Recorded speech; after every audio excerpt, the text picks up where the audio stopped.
ಚಿಂತಾಮಣಿ ತಾಲೂಕಿನ ಯಗವಕೋಟೆ ಗ್ರಾಮದಲ್ಲಿ ನೆಲೆಸಿರುವ ವೀರನಾರಾಯಣ ಸ್ವಾಮಿ ಬ್ರಹ್ಮರಥೋತ್ಸವ ಭಾನುವಾರ ಅಪಾರ ಭಕ್ತರ ಸಮ್ಮುಖದಲ್ಲಿ ಸಂಭ್ರಮ ಸಡಗರದಿಂದ ಅದ್ದೂರಿಯಾಗಿ ನೆರವೇರಿತು.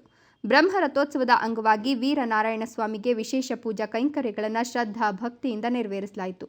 ವಿಶೇಷ ಹೂವಿನ ಅಲಂಕಾರ, ಅಭಿಷೇಕ, ಹೋಮ, ಹವನ ಸೇರಿದಂತೆ ಹಲವು ಧಾರ್ಮಿಕ ಕಾರ್ಯಕ್ರಮಗಳು ಶ್ರದ್ಧಾ ಭಕ್ತಿಯಿಂದ ನೆರವೇರಿಸಲಾಯಿತು. ಯಗವಕೋಟೆ ಗ್ರಾಮದ ನಾಗರಿಕರು ಸೇರಿದಂತೆ ಅಕ್ಕಪಕ್ಕದ ಗ್ರಾಮಗಳಿಂದ ನೂರಾರು ಸಂಖ್ಯೆಯಲ್ಲಿ ಭಕ್ತರು ರಥೋತ್ಸವದಲ್ಲಿ ಪಾಲ್ಗೊಂಡು ಅದ್ದೂರಿ ಬ್ರಹ್ಮ ರಥೋತ್ಸವಕ್ಕೆ ಸಾಕ್ಷಿಯಾದರು.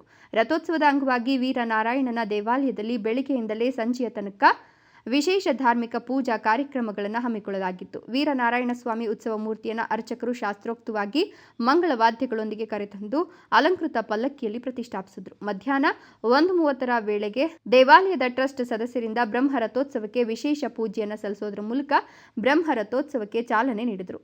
ದೇವಾಲಯದ ಆವರಣದಲ್ಲಿ ಸಹಸ್ರಾರು ಸಂಖ್ಯೆಯಲ್ಲಿ ಸೇರಿದ್ದ ಭಕ್ತರು ರಥವನ್ನು ಎಳೆದು ಪುನೀತರಾದರು. ಧವನ, ಬಾಳೆಹಣ್ಣು ಸಮರ್ಪಿಸಿ ಹರಕೆ ಸಲ್ಲಿಸಿದರು. ದೇವಾಲಯ ಹಾಗೂ ಗ್ರಾಮದ ಪ್ರಮುಖ ರಸ್ತೆಗಳಲ್ಲಿ ರಥವು ಸಾಗಿ ಮತ್ತೆ ದೇವಾಲಯದ ಬಳಿ ತಂದು ನಿಲ್ಲಿಸಲಾಯಿತು. ಭಕ್ತರಿಗೆ ಬೇಸಿಗೆಯ ಬಿಸಿಲಿನ ದಾಹವನ್ನು ತಣಿಸಲು ಯಗವಕೋಟೆ ಹಾಗೂ ಸುತ್ತಮುತ್ತಲಿನ ಗ್ರಾಮಸ್ಥರು ಟ್ರ್ಯಾಕ್ಟರ್ಗಳಲ್ಲಿ ಮಜ್ಜಿಗೆ, ಪಾನಕ, ಕೋಸಂಬರಿಯನ್ನು ತಂದು ವಿತರಿಸಿದರು. ಬ್ರಹ್ಮ ರಥೋತ್ಸವಕ್ಕೆ ವಿಶೇಷ ಹೂವಿನ ಅಲಂಕಾರ ಹಾಗೂ ಭಕ್ತಾದಿಗಳಿಗೆ ಉಚಿತ ಅನ್ನ ಸಂತರ್ಪಣೆಯನ್ನು ಏರ್ಪಡಿಸಲಾಗಿತ್ತು. ಉನ್ನತ ಶಿಕ್ಷಣ ಸಚಿವ ಡಾ ಎಂ.ಸಿ. ಸುಧಾಕರ್ ಮತ್ತಿತರರು ಪಾಲ್ಗೊಂಡು ವೀರನಾರಾಯಣ ಸ್ವಾಮಿಗೆ ವಿಶೇಷ ಪೂಜೆಗಳನ್ನು ಸಲ್ಲಿಸಿದರು. ಬ್ರಹ್ಮ ರಥೋತ್ಸವದ ಅಂಗವಾಗಿ ಏರ್ಪಡಿಸಿದ್ದ ವಿಶೇಷ ಹೂವಿನ ಅಲಂಕಾರ ಹಾಗೂ ವಿದ್ಯುತ್ ದೀಪಾಲಂಕಾರ ಭಕ್ತರ ಗಮನ ಸೆಳೆಯಿತು. Imran Khan, RK, Chintamani, Royals Kannada.